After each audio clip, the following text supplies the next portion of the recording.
Hey guys, welcome to another episode of Transfer Listed, your favorite one-stop shop for Arsenal news and in-depth analysis on players being linked to Arsenal. My name is Jessica and I'm your host, and you can follow me on Twitter at @It'sJessinho.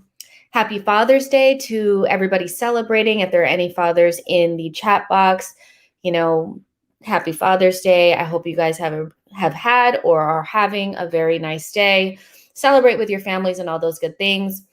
After the show, I'm going to be hanging out with my dad. So, I'm very grateful and blessed to have my dad in my life. And so I hope that you guys get an opportunity to celebrate with your families and all those great things, So let's go ahead and get started. So on today's show, what I want to do is just a general Arsenal transfer roundup.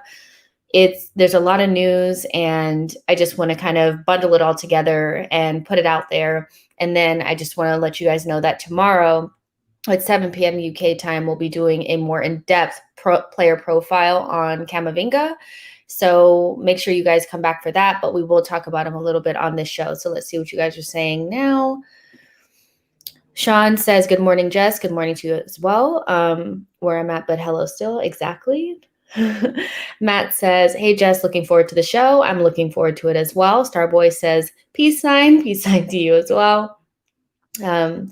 Sean says, I'm an Arsenal and PSG fan. I'd rather Camavinga come to Arsenal because it'll be best for his development. Can't see him doing that while playing with Neymar, Mbappe, etc. Yes, I do tend to agree with that.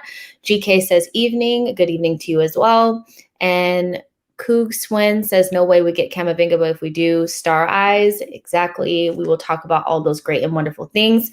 So let's go ahead and jump in. So the first player is Camavinga. So Camavinga is 18 years old, currently at Stade Rennais, and on October 7th, 2020, he was, he made his first start for France in a 7-1 win against Ukraine, where he scored his first international goal, and he's the youngest goal scorer for France since Maurice Gastiger in 1914. So, that's pretty good. I mean, he's known as a wonder kid. I'm sure everybody has heard of him. So Le 10 Sport said, this was maybe like a couple weeks ago, where they were talking about Eduardo Camavinga not renewing his contract with Rennais. So if Camavinga doesn't renew before June 28th, which is in a couple of days, Stade Rennais will put him on the transfer list and listen to offers for him. And PSG and Arsenal are closely monitoring the situation. That was like maybe a week or so ago. Yesterday, Alexis Bernard from Le 10 Sport says, at the stadium where Rennais begins to understand the kid wants to leave for the summer. Basically what he's saying from the translation is he wants to leave and he's a priority for Arsenal. And we have been very active behind the scenes for the last 2 months to try to sign him. And PSG is also interested, but they have a limited budget. We all know that PSG is going through somewhat of a rebuild, with Maurizio Pochettino being there. They need to go ahead and bring in some players in. They're interested in Hakimi, and they'll probably bring in a couple more high-profile players. So who knows if they will have the budget to grab, Camavinga as well. And as Sean had already said, it's really important for Camavinga, which his camp has already said, that he plays. He wants to play, and he wants to, continue to develop as a young player. And being 18 years old, you don't necessarily need to make the big, jump to PSG/Real Madrid right now. If you would go somewhere to kind of develop and make sure you get that good playing time, that might be the best thing for his career at the moment. So his market value right now is about 60 million, but I think we all know that Stade Rennais would probably want more.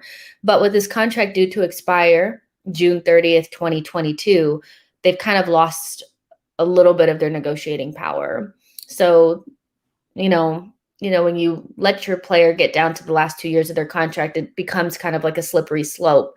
And if other teams don't come in and challenge Arsenal, and he really wants to leave and he's open to coming to Arsenal, they may be in a position where they do need to, let him go for less than what they're wanting if he's forcing a move, so that's something to consider.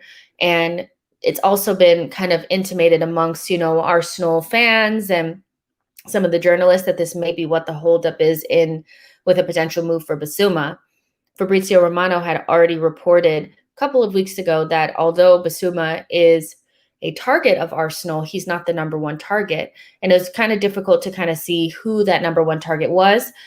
We were linked with, and still are a little bit linked to, Ruben Neves, but we never really made a move for him either. Now that this is coming to the forefront, this makes a little bit more sense. If his future is in the balance, I can't really blame Arsenal for wanting to, see if they could sign one of the top talents in Europe. And if they don't feel like there's a lot of competition for Bissouma, then just leave that on the back burner and try to bring in Camavinga. We know that there's a new transfer policy being installed at Arsenal, which includes bringing in some of the best and brightest young players and trying to increase their value and sell them for big money. This would fall in that category. And you're probably like, well, if you have to pay 60, 70 million for Camavinga, how is that true? But we all know how, the transfer market will rehabilitate itself once the pandemic fully kind of tapers off. And if we can kind of imagine, Camavinga becoming the player that people believe he's going to be in 2-3 seasons, he may be worth double than, what we're paying for him now. So this looks like a pretty smart move, so let me see what you guys are saying in the comment section. There's about 60 of you guys watching right now. Make sure you like the video and subscribe to the channel, and make sure you get in the chat box and let me know what you think about Camavinga. Billy says, I already have a feeling that Camavinga is the main target for the CM position. Exactly. Yo-Yo says, PSG signing Genie and already having stock midfield may deter Camavinga. Arteta's treatment of Saliba and Mateo may also deter Camavinga. Starboy says, wow, that would be a dream, but I'd be shocked if it happens. Tamina says, Albert Sami Lokonga to Arsenal is a done deal, Jess. I mean, I like that player, so I mean, if we bring him in, good. I like the player. Let's see. We will get to some of the other things in a minute too. So GK says that's a full-on high-risk gamble than getting a finished article for 50, 60 million nuts. Yeah, I mean, it is kind of risky if you think about it, because if he doesn't fulfill his potential, then we will have paid 60 to 70 million on a player that, maybe doesn't hit those heights. But at 18 years old, even if he doesn't become world-class in the next 2 or 3 years, if he's just a good player, we could still sell him for 40 to 50. So you'd only lose a little bit. So for me, it's high risk, high reward type thing. And again, if you don't think that there's a lot of competition for Bissouma, which it doesn't really look like there is, Liverpool was linked, but they've already kind of said that he's not a real target for them at this point, so who's really, it doesn't seem like Manchester United are interested in him. It seems like they're going more in the Declan Rice direction. And even at that, they're still trying to get Sancho/Varane. So if you don't really think there's a lot of competition for Basuma at the minute, I don't really see why it would be a big deal for the club to explore this route and see if it could happen. Because let's not play coy. Like, Camavinga is an excellent player, and so I think even if he doesn't become world class and he just becomes a really good player, we could still sell him for a lot of money or just keep him at Arsenal for the rest of his life, So it's pretty exciting. And even like, let's say we don't get him, we can still get Basuma, so I still think we're fine. Sean says, we as fans need to stop limiting how much and who the club should bring in. This is what ambitious owners should do. O'Malley says Camavinga has a much higher ceiling than any other option in the 6-8 role. Mercil says Arteta does not sign young players. He also has issues with French players, can't manage big egos.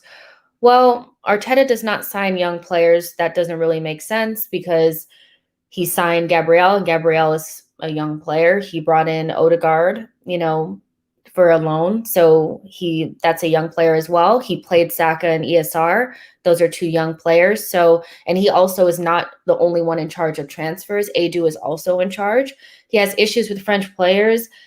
I would say that that's a kind of like one of those generalizations based on the players that have not really been involved in the squad right now. I wouldn't actually say he has issues with French players. The players that are not playing just happen to be French, if that makes sense.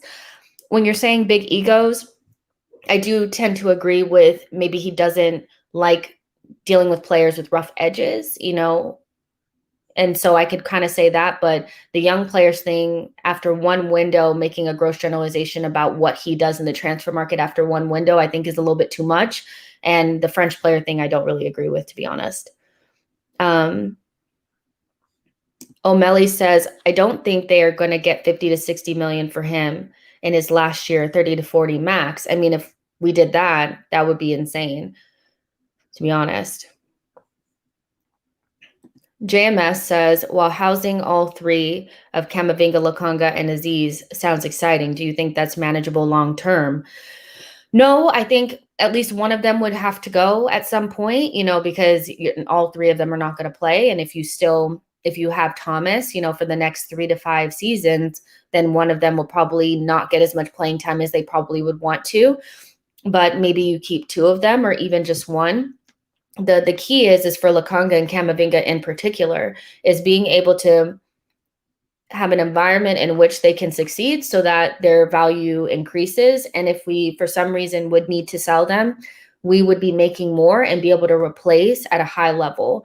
So, maybe we can't look at them as a long-term, like that's going to be our 3 for the next couple of years or next, 5-6 years. But I think having them as backup options and being able to increase their value is a very, very good prospect. Let's see. GK says, we look into the young age to potential, that young age equals potential is all nonsense. We look into that young age to potential, that young age equals potential is all nonsense. So are you saying that young players don't, just because they're young, that doesn't necessarily mean that they have potential? Billy says, Renee won't get no way near 50, let alone 60. I mean, it really just, I don't really know what he'll go for, but if we could even get him for 60, I think we're still getting a deal, because the reality is this kid has, and the market is really one of those where we probably know that the price is still inflated, but a player like this is not, like in a regular market is going for 100 million. You know what I mean? So Yo-Yo says Camavinga should be loaned out immediately. I don't want to see Partey having to hold someone's hand next season. If he comes to Arsenal, we're not loaning him out. His whole thing is wanting to develop. He wants to start,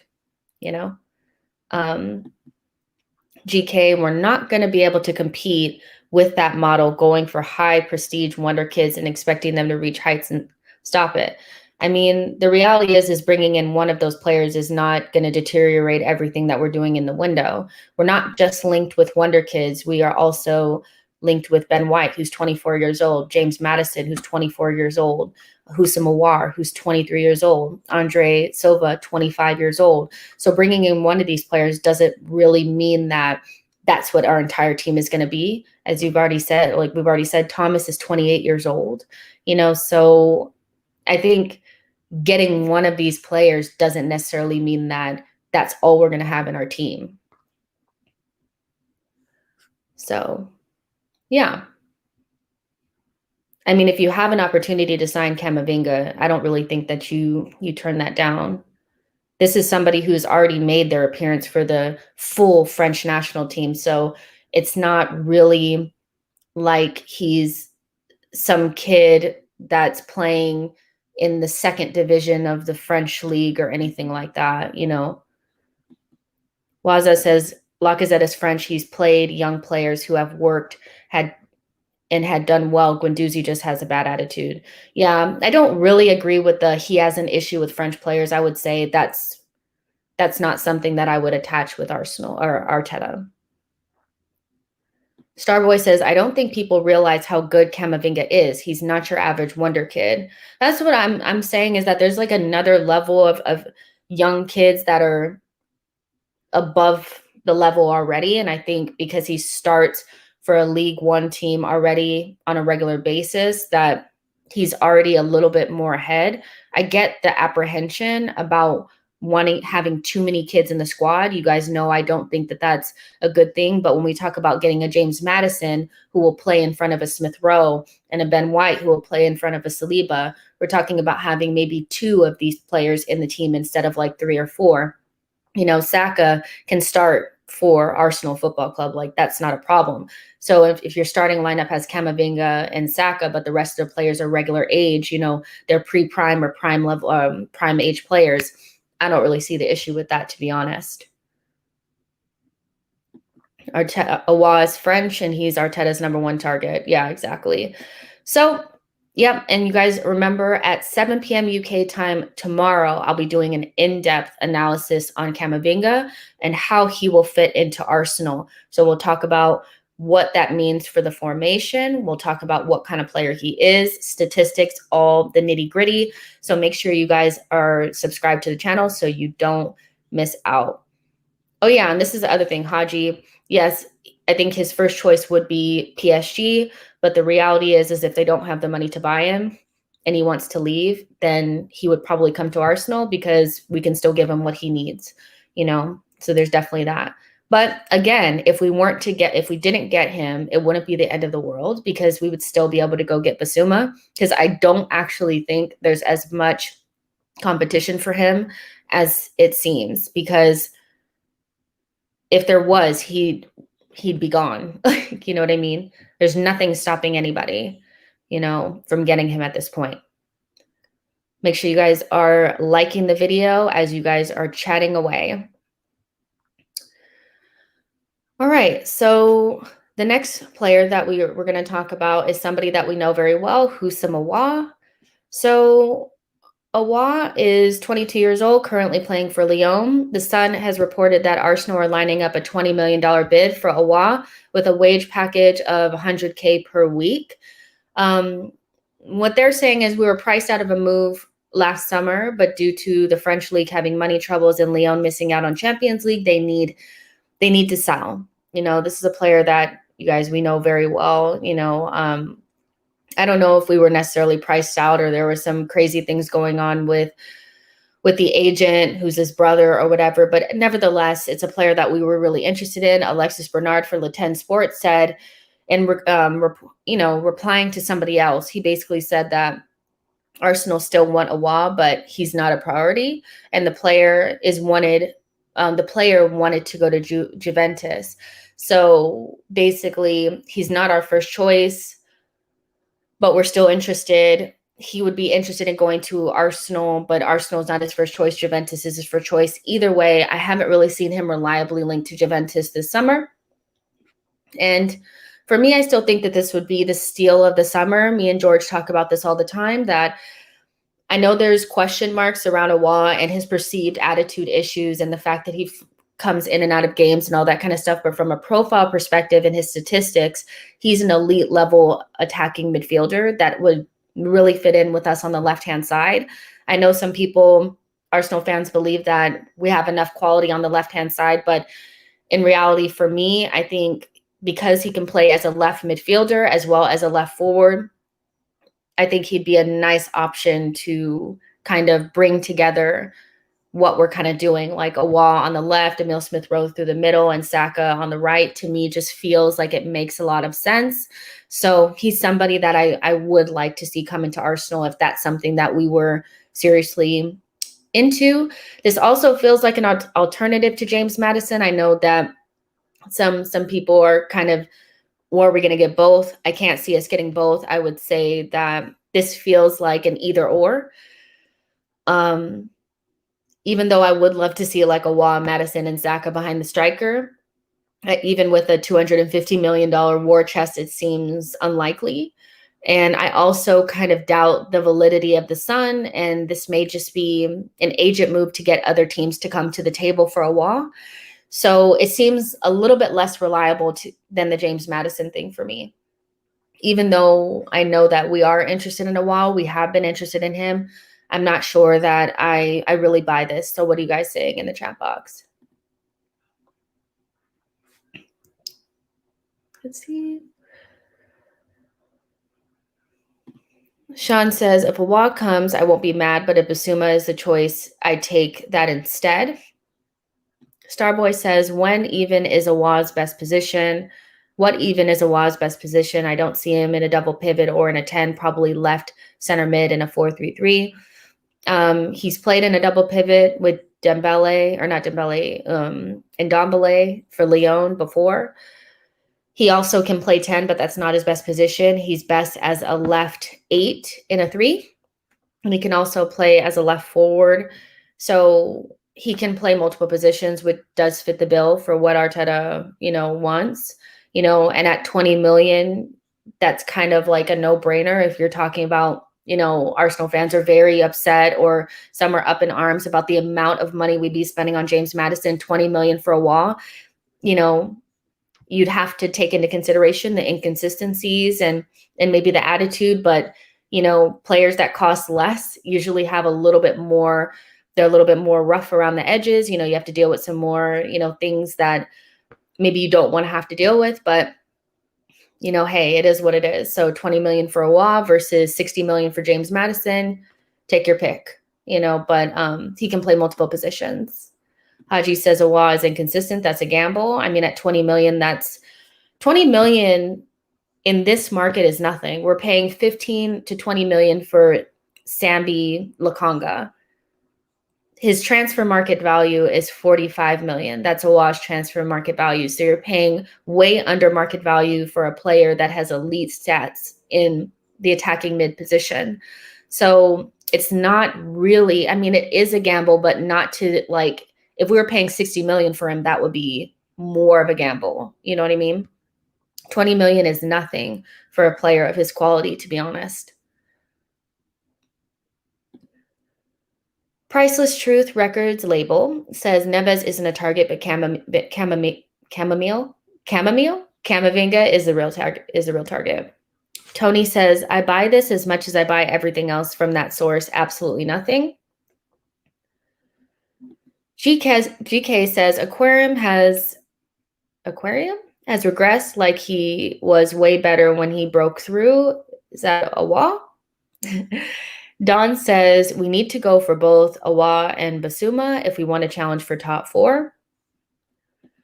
Yo-Yo says Arteta said he didn't want players who need convincing. Signing Aouar would prove it was his typical lip service.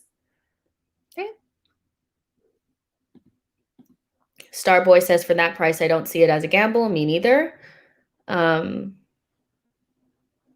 GK says we might as well promote a youth player. Why spend 20 million? Because a youth player is not ready to play. I think we might as well promote a youth player. Why spend 20 million? Because we need a player in that position, and 20 million is a steal for a player who his market value is 45 million. Like, why would we promote a youth player? And didn't you just say that our team is too young and we shouldn't be bringing in more young players? Like, I don't understand like the resistance against like the price, and it's just, it's a little bit inconsistent, you guys. Like, he's 23-year-old, huge upside, way under market value what we would be paying for him. So what's the problem? I'm confused. John Joe Kenny. I don't know anything about that, to be honest. I know that we're linked with John Joe Kenny, but wow, is that the right back we're going for? Dublin Gooner says 20 million for Aouar or for Sheffield's keeper. Tough choice. Matt G says, I don't understand people who say we don't need Ben White because we had the third best defense in the league. We achieved that with David Luiz, our best CB, who has now left. So yeah, I'm just a little bit confused about what we actually want. It's like Camavinga, no, he's too young. Okay, I get that. Aouar for 20 million. He's a player that walks straight into our team, and then we don't want him either.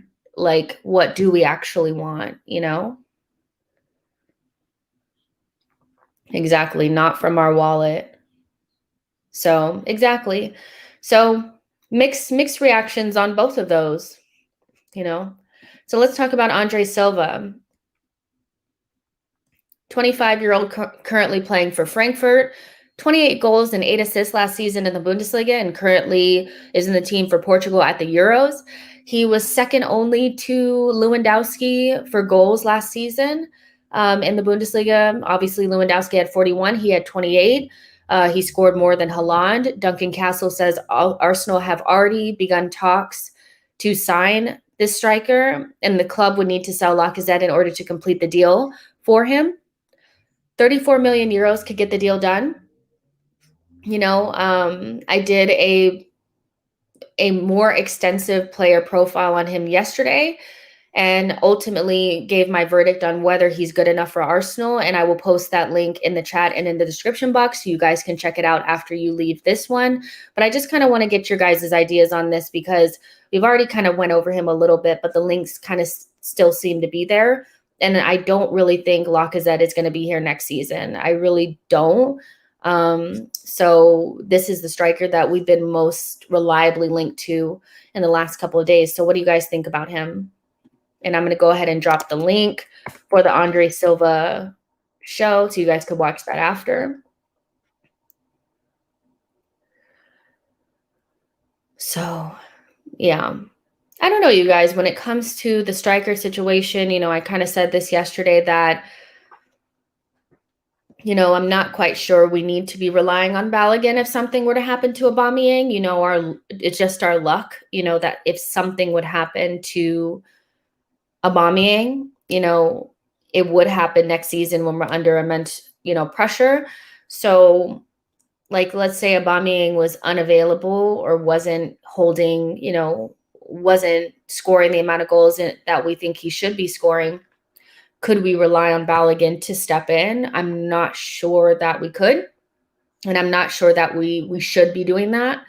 I know that he's been promised first team football, but the more I think about it, I'm like, if we have the money and we can still address the other positions that, we need, like midfield and the fullbacks, then if we sold Lacazette, I think we should be bringing in a striker, but I'm not sure if we should be bringing in this striker.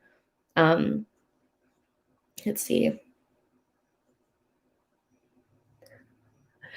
GK, this is so funny. Keisha Knight Pulliam. I've actually met her before. I saw her in a restaurant in Atlanta once, and I stood next to her. And when we stand next to each other, we don't look alike. J October says, do you think we can realistically develop Saliba, Saka, Camavinga, ESR, and Balogun all at once? They will need game time. Well, I think it just depends, I think there's enough games, for everybody for it to go around. And so, and it just depends on gameplay. I think Saka starts every game next season if he's fit. I really, really do. I think Saliba would get less, but I think he should get less because, again, like, he's never played in the Premier League. ESR can play off of the left or play through the middle, so I'm not really worried about him getting playing time, and Camavinga would start if he came in. Barry says, Silva seems decent, but high price. Does he improve us massively from what we have with Laka? I mean, yes, in terms of like, would there be somebody in the box that could get his head on the ball when Tierney is putting in amazing crosses? Yes. One of his main skills is being able to head the ball and being good in the air in the box. But, you know, we have to take into consideration that the Bundesliga, they don't necessarily play. They play with a high line. And so if you want to take away maybe 10 of those goals, let's just say he didn't get those because he wouldn't have got those in the Premier League. That's 18 goals.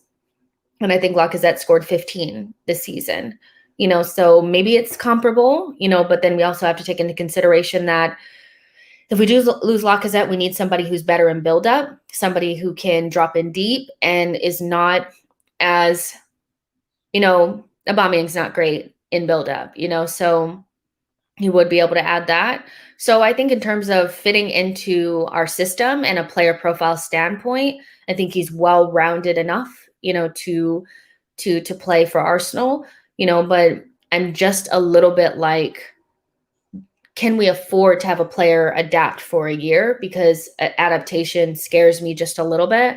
So that's kind of where I stand with that. Yo-Yo says skill set matters most. Cost, age, nationality, etc. means little for all of these targets. Tony says top striker for less than 40 million. That's a buy every year. Hasib says much prefer Isak over Silva. Yo-Yo says Silva would only join if reassured a starting place surely. That's a very good point. Yo-Yo, I think you put in a comment on the Silva video about him, whoever comes in would basically push Aubameyang out of that center spot, and we'd be seeing Aubameyang off the left. For me, I don't really want to see Aubameyang off the left anymore. I don't love it. You know, it's not my favorite, you know, so we'd have to see.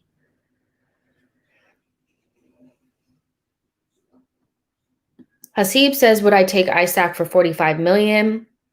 My only apprehension about that is because we need a striker to play next season. And again, if Aubameyang is not available, you know, do I feel like Isak is ready enough to step in and come in and score 15 to 20 goals? I'm not sure. So would I spend that on a long-term option? Yes, but as somebody that needs to come in next season and maybe perform in an under pressure Arsenal side, I'm not sure. I do really like him though. I do. Would I sell Lacazette? Of course I would. I think he needs to go. Starboy said he flopped at Milan, but as long as we create chances for him, I think he'll score goals. I agree. Hold on, you guys. Okay. All right. Chasman says our strikers don't take enough shots at goal. This guy will change it. You guys, I really highly recommend you guys watch the show that I did yesterday about Andre Silva. We talked about where he scores his goals from, his statistics, what he's good at, what he's not good at, what this would mean for Martinelli and Balogun, all those things. So I'll put the link in the description box, but I also put it in the chat. But for 35 million, I don't think that's that bad.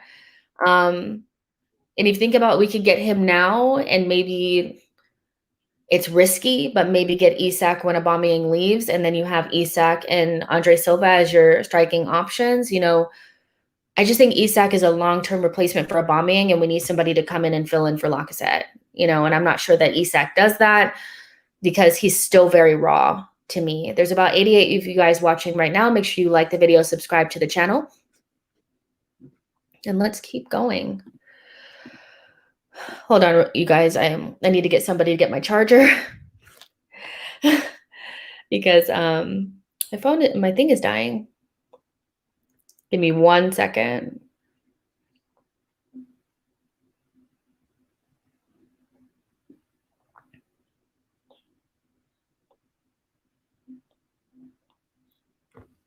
Let's see.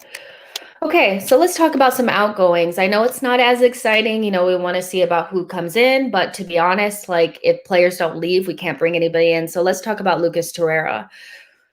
He's being linked with a move to Lazio. Fabrizio Romano says Arsenal have not opened talks with Lazio for Joaquin Correa. So there's been, people in the comments asking about Correa. From Fabrizio Romano's, knowledge, we haven't opened talks with him at all, despite rumors, and he's not even being considered as a target as of today. Lazio are interested in Lucas Torreira, but Arsenal, we're asking for 20 million to sell him, and it's a complicated deal. So if the price does not change, they will not be able to sell him. Lazio will not be able to buy him. So this kind of goes back to what I've kind of been saying this entire time, you guys. European clubs are skint. They really, really are. I just don't really see them being able to spend the money required for us to sell our players at the maximum of what we want. You know what I mean? So I'm not surprised that they don't want to pay the 20 million, but the reality is Torreira is a very young player, and I think we should push to get as much for him as possible. I really, really do, because he's still young and he still can progress in his career, and I think he must be sold this summer. So unlike Granit, who's 29 years old and coming towards the last 2 years of his contract, I think it's okay to concede a little bit on him. But for Torreira, somebody needs to go ahead and they need to pay the 20 million for me. That's where I kind of stand with that. So what do you guys think about Lucas Torreira?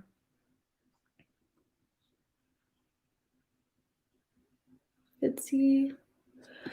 Dublin Gooner says, I'm pleased. It looks like we'll get actual cash for Torreira, though. A few months ago, it looked like he would be going South America for nothing. I agree. I thought for a minute that honestly he'd be going back out on loan.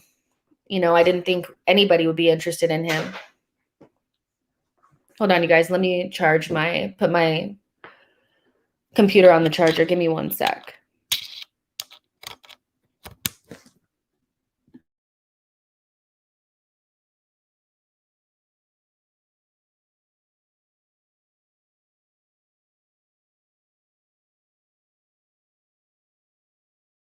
There we go. So yeah, I thought Torreira would go on loan, if I'm honest. So now maybe we could get some money for him, but 20 million is what we have to get. Like, for a player this young, we can't be giving him away for 10, 15 million. It's not right. It doesn't feel good. So for me, for Torreira, I would be a little bit more firm, but with Granit, I'm like 15, 20, just get him out, J October says El Neni should go. We should make our bench better. We suffer when we get injuries because the players that come in are not good enough at this level. That's interesting. I think El Neni is not somebody that I look at as a must go at this point. I think I'm more looking at the Torreiras and Xhakas, and El Neni stay for another year or so and we sell him next summer, because he's very unproblematic. And if you have Aziz and Albert Sambi Lakanga on the bench and Thomas Partey and somebody else starting, I think you're stacked in that position, and you're fine. You're good to go, especially without Europe.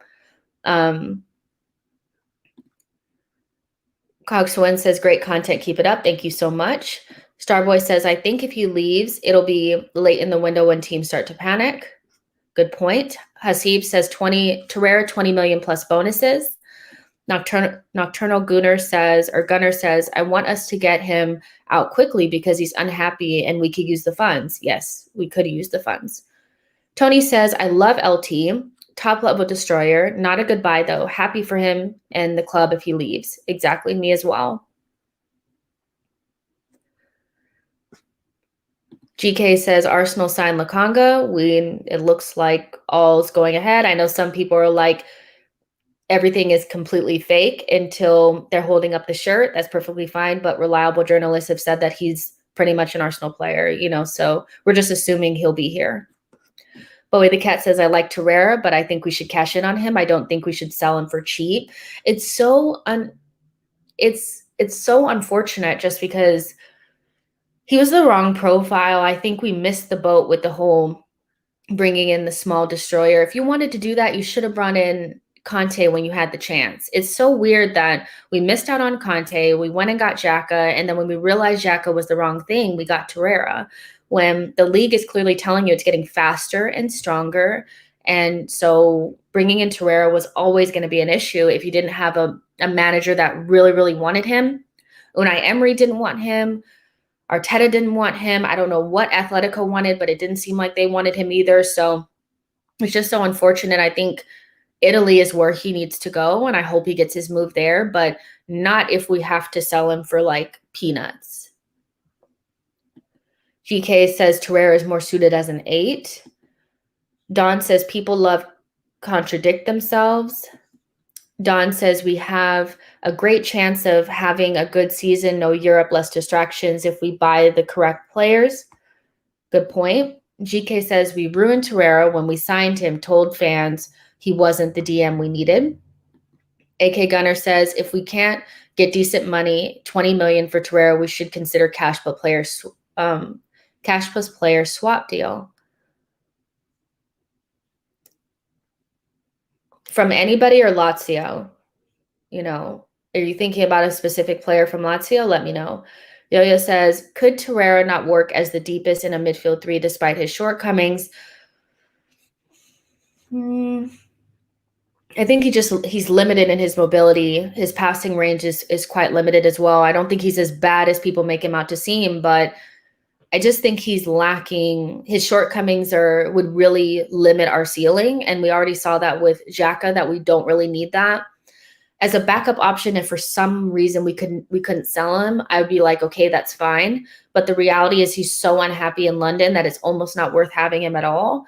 And Arteta does not want him at the club, or doesn't seem to be interested in trying to integrate him. So I would say as a concept, probably, but it would limit us in the midfield. And I'm not sure we need to be keeping people around that limit us.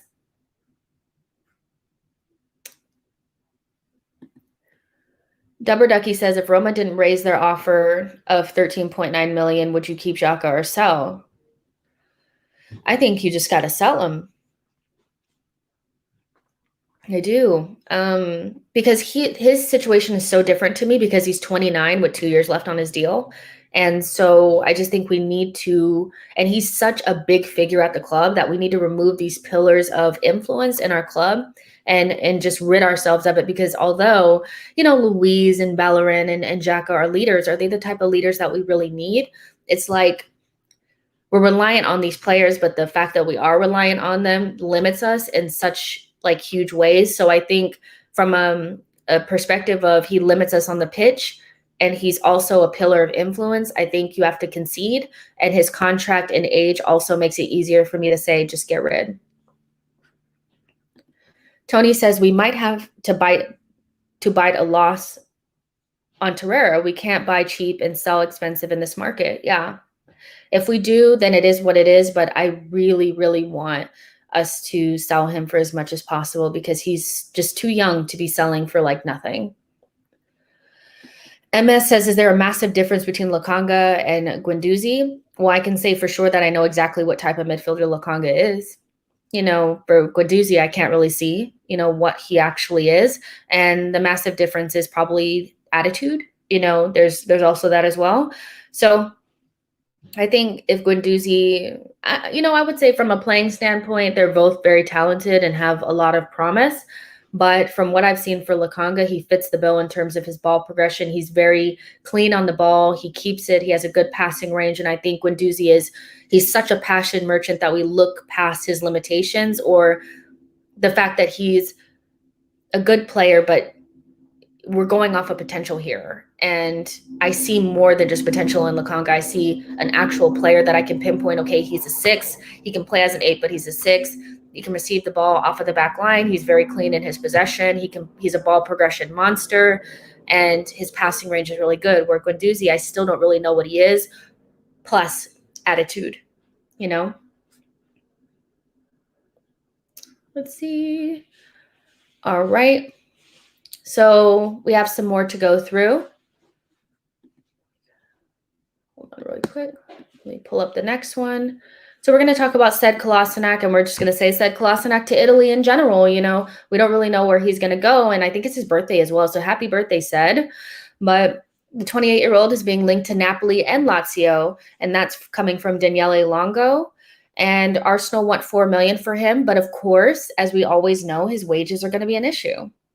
And this is why I'm really hoping that, you know, Richard Garlick is doing a good job in protecting us with these contracts, because having players that you can't move on, that are no good, that nobody wants, you know, for $4 million, he should be on a plane on his way out, and he's still plaguing us because his wages are just too high, you know. So I'm hoping that somebody will want to take him, but I think somebody will, but it's just lessons learned, right? You know, we cannot be getting these players on such high wages. And wow, that was a really big mistake when you really think about having Mustafi and Xhaka and Socrates and Kolasinac, all of them on over 100 or about 100 grand a week.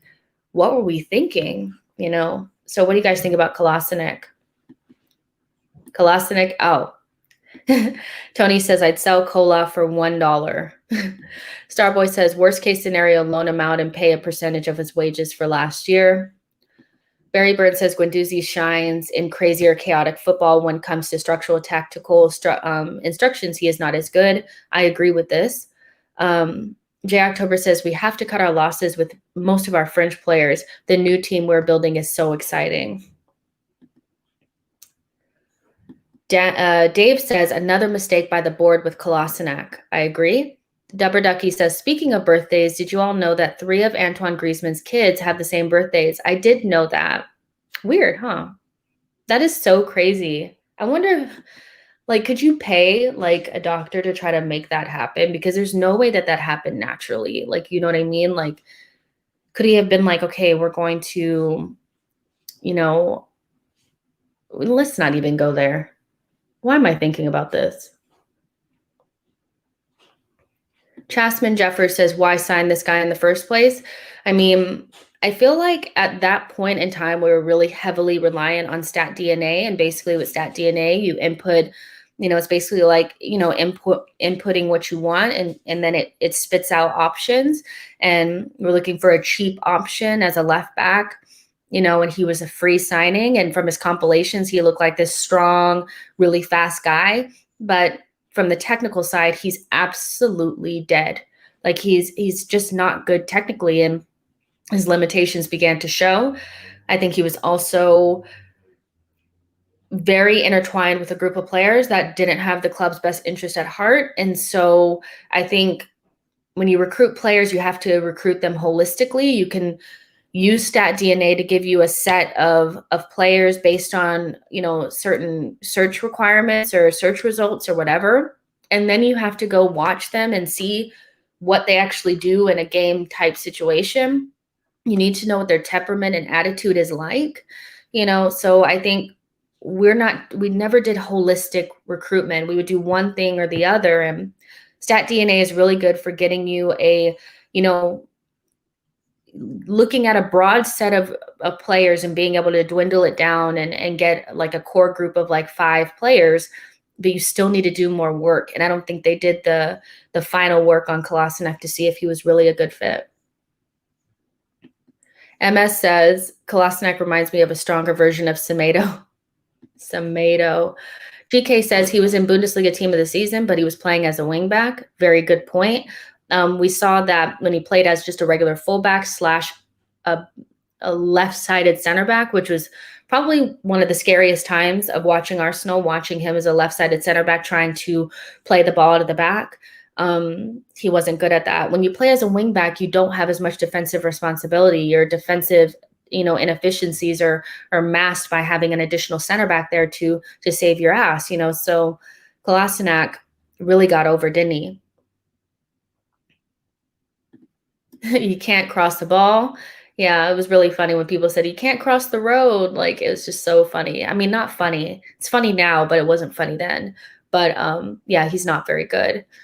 Yeah, he couldn't play left-sided center back. He's just bad. So hopefully we can move him on. That's what I'm hoping. There's about 83 of you guys watching. You know the drill. Make sure you like the video and subscribe to the channel. And let's talk about Dinos Mavropanos. So on his way to Stuttgart on a permanent deal. Goal says the talks are progressing between Stuttgart and Arsenal over a permanent deal for Mavropanos, believed to be in the region of 7 million. There's a lot of talk about this fee being too low. And I just want to throw it to you guys in the chat box.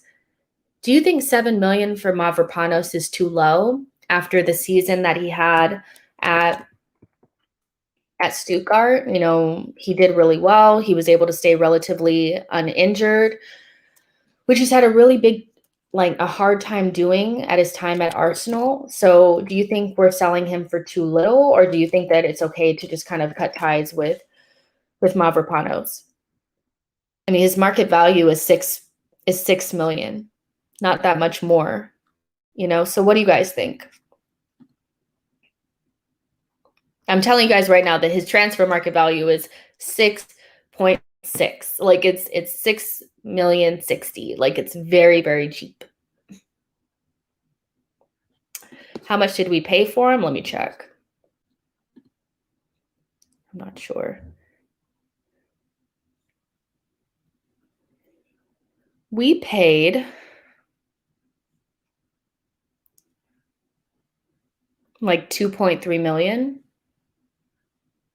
Yeah, like 2.3 million. So we'd be making money. You know, we made money on the loans that we sent him on. But again, his transfer market value is a little bit less than 7 million. And the deal that would be getting done is around 7. So, Renee says we paid 1.8. So, you know, it's just so funny because we want people to pay an arm and a leg for our players, but, you know, or pay over the odds for our players. But when people want us to pay for theirs, we don't want to pay them. J October says he has no place in the team and no other teams want him. I say cut ties. Chasman says Mavropanos, the price is too low. Billy says way too low. Full international with a full season in the big league, 20 million minimum. Yo-Yo says, I swear his contract was extended last season, so that means he wouldn't be sold for less. I mean, he's not being sold for less than what we paid for him. Starboy says, just take it and run. We've let these players go free in the past. It's very true. Rawinder says, breaking news, Silva transfer talks started. MS says 10 million minimum. Jared says sell with a buyback clause, a sell on or a buyback clause, just in case he turns out to be better than we hope. That's a very good point, Jared. Maybe we could just insert a buyback or a sell on just in case. Barry says the same thing, better be a sell on clause. Barry says, are we mixing dollars and euros up? Yeah, so yeah. So we paid 2.3 million in dollars. So that's less, obviously, in euros. You know, so yeah, $6.6 million, you know, so that's less, but we'll be getting 7 million euros for him, 7 million pounds, you know. So for me, I'm not really seeing a big issue. I think we just get rid, you know, so make sure we don't lose him for free or whatever. And just move on. I don't think he has a place in our team. Wouldn't you guys hate it if we're like, okay, like, no, we're not going to sell him. We're going to keep him at Arsenal or make them loan him again. And then he got injured. You know, we know that he has a dodgy injury record. So maybe it's just ready to just get him out, you know. Say this says, considering he went on loan and supposedly did very well, 7 million is very low. It just boils down to us not being very good at selling players. Zix says, another player that we bought in young and never really gave a chance. That's a good point. Do you guys think he didn't get enough of a chance? Dave says, remember Van Persie, sell him. J October says, any youth players you are excited about that have not appeared in the first team? Keto Taylor Hart, I've just heard a lot about him, and from the clips that I've seen, I haven't seen him actually play a game. From the clips that I've seen, he looks really, really good. A very promising young player. So he's somebody that I'm excited about. Also excited about, let's see. Well, Aziz has kind of played a little bit, hasn't he? So not really him, right? I would say Keto Taylor Hart. That's what I would say.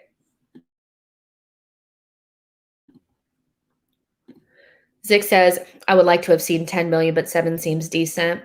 Bowie the Cat says 7 is a drop in the ocean. Starboy says he's not going to play, so what's the point of keeping him? Really good point. GK says, Tamina says, sell Joe Willock to Newcastle, please, for 30 million. Yo-Yo says it's strange no one wants him other than Stuttgart. That's another good point. You know, if he was doing so well, why is nobody else really coming in for him? They said that other people were interested, but you're not really interested unless you're putting in a bid. You know, MS says, let's just get the deal done. Barry says, didn't Mislintat not say Mavropanos' injury should be behind him as they got to the root cause? I mean, hopefully it is, you know, but hey, all I remember of him is him being injured. GK says, not my money though, so I don't care. Yeah, so yeah, that's pretty much the ones that I wanted to go over. We have about 5 more minutes. If you guys want to drop questions into the chat box, I'm more than happy to answer questions for the next 5 minutes so we can make sure we get a good hour out of this show. I hope you guys are enjoying your Sunday and enjoying your Father's Day. Again, if there's any fathers watching in the chat box, happy Father's Day. And I hope you're enjoying your day. Again, I just dropped the link for the Andre Silva show. And while you guys are typing in your questions into the chat box, remember that 7 p.m. UK time tomorrow, Camavinga profile, how he'd be used at Arsenal, how he would fit in at Arsenal. So that's at 7 p.m. UK time. And at 10 p.m. UK time, George and I will be doing a show about Arsenal and the striker situation. We'll ultimately, and Harry will be here as well, will ultimately be answering the question of, do Arsenal need a striker? And we'll be going through, you know, how that will affect Aubameyang, what kind of striker do we actually need? How will that affect Balogun and Martinelli and all those types of things? So make sure you guys are here for 10 p.m. UK time. And if that wasn't enough content for you, if you're up and you're watching Argentina versus Paraguay tomorrow, I'll be doing a watch along for that game. Tons and tons of content coming your way. Let's see. Sean says, do I like dogs? Yes, I do. I have a dog. She's not allowed in here right now because she is so annoying, but I have a dog and I love dogs. I'm not a cat person at all. J October says, how would you manage Balogun next season? It depends on what happens. So if we're unable to sell Lacazette, I would still probably send him out on loan and just use Aubameyang and Lacazette and Martinelli as our center forwards and give him meaningful minutes somewhere like a good team, you know, like a Crystal Palace or a Norwich or somewhere like that. And, you know, even maybe a Brighton or something like that and see how he does. If we sell Lacazette and for some reason we don't get a striker, just use him. But it's risky. It's very, very risky. And I can see us in January looking like we need a striker because he's just so young. But I'm really leaning towards loaning him out. You know, if we keep Lacazette and we bring in a striker, whether we do either or, I'm leaning towards loaning him out so we can get him meaningful minutes. So next season he can come in and do something for us, you know. Tamina, I don't have any news on Frank Kessie. I honestly think that this is about him signing a new deal. I don't see us being really interested in him, to be honest. MS says, what's happening with Bellerin? Haven't heard anything about him recently. The only thing that I do know is that the Spanish teams are interested, Sevilla, Atletico, and Villarreal, and no bids have been put in as of yet, but we're looking for about 20 million for him. Starboy says, if you could only sign 3 players we've been linked to, who would it be? Only 3? I would say, if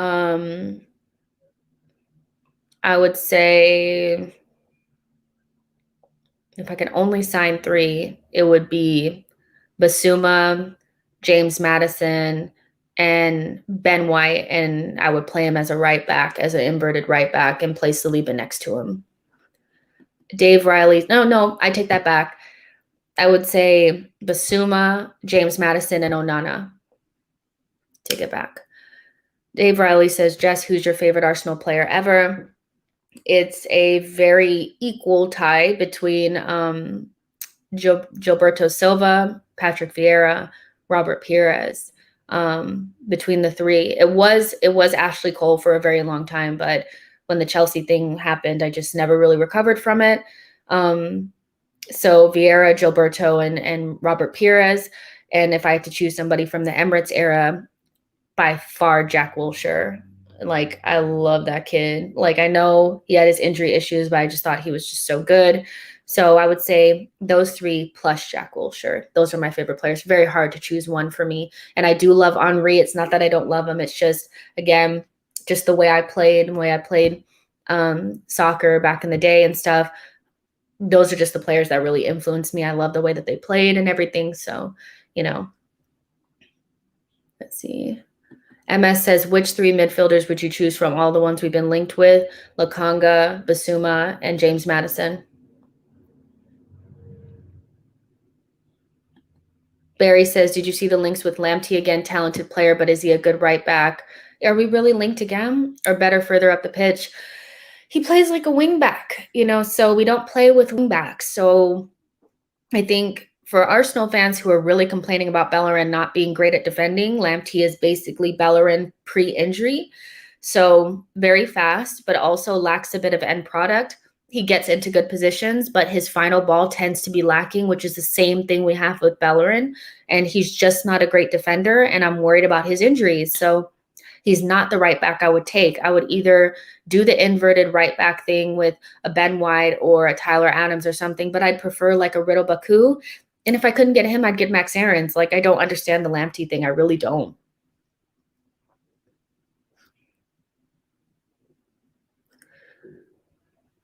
Let's see. Starboy says, first Arsenal game you remember watching? That's a really good question. Let's see. When I first started watching Arsenal, it was like in 2002. And I would say like the most memorable game I can remember is I would say most memorable game because I was way younger back then, so I can hardly really remember those games. But the most memorable game had to be winning the league at Old Trafford. That one I can remember like it was yesterday, and I can remember like games against Chelsea, games against Leeds, but not very like super vividly. But that's the game that I know I watched and I was like very into, because that's the game that made me realize like I hate Manchester United. Like, I can't stand them. So I would say winning the league at Old Trafford is my most memorable game that I can remember. But I'm sure it wasn't my first game. But again, I was like maybe 14, something like that. Yep, that. Will Tord, exactly. My whole Arsenal memories are basically about Patrick Vieira, Roy Keane, being like our main rivals. I mean, Spurs were like so nothing. They're still nothing, but like really nothing back then. Manchester United versus Arsenal in the tunnel, talking smack, just beating up on every single team. Even if they scored first, we'd still come back and win. Jens Lehmann being a total asshole, just those types of things, the battle, the what do they call them? Something, the six or whatever. So when they had the Ruud van Nistelrooy situation where, Ray Parler and Martin Keown came over and bopped Ruud van Nistelrooy in the head when he missed the penalty. And then they all got like suspended at different times. And that's what I remember. Like, those are my memories, so I'm happy that I got the opportunity to see Arsenal when we were good. Like, I know a lot of people are like, well, we were good in 2010. We were good when we were good, like we were winning things, we were going far in the Champions League, when we lost, to Barcelona in the Champions League, like those games, like, that's what I remember. That's what Arsenal is for me. Will Tord was very underrated. I mean, back in those days, we had Ray Parler on the bench. He could start for anybody. Will Tord on the bench. He could start for anybody. Kanu on the bench. he could start for anybody. I mean, those were the days, you know? Yo-Yo says, with fans back, do you expect Arsenal's home form to improve and their away form to decline? It depends on what players are there. You know, for me, I thought players that didn't do well with fans in the stands were, you know, like Xhaka, Mustafi. These guys look very shaky when fans were in the stands. So if we have better players with better mentality, I think our home form will be fine. And we'll just see what happens. You know, we'll see, Yo-Yo. I really don't know. I'm a little bit worried about the fans in the stands thing. I think it helped us a little bit, but I'm hoping that we have better players so it won't affect them as much. Thank you so much, Tom. I really appreciate it. I try to really work hard for you guys, and I have fun talking to you guys. No problem. I'm not deluded, Gunner's sister. We are not related. We're not. Yeah, Starboy, I cried at 10 years old versus Barcelona in 2006. Yes, worst day ever. It was so tough, like watching Arsenal and then also watching like Ronaldinho. You guys know Ronaldinho is my favorite player. It was really, really tough. It was very tough. Pop Smoke fan says, Jess, when Arsenal were good, you had a good coach. This is, yeah, true.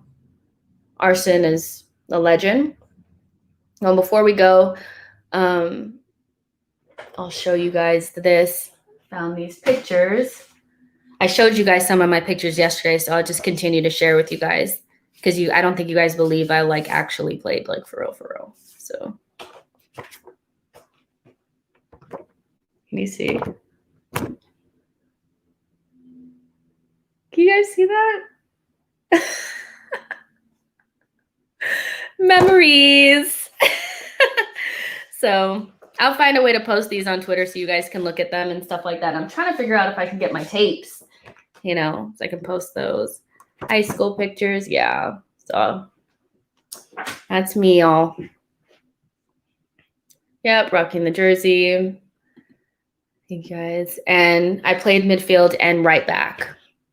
So I guess I would fit the Arsenal profile right now. You guys would be paying 40-something million for me now because I can play both positions. But yeah, right back and central midfield. As I got older, I ended up being a right back. Yep.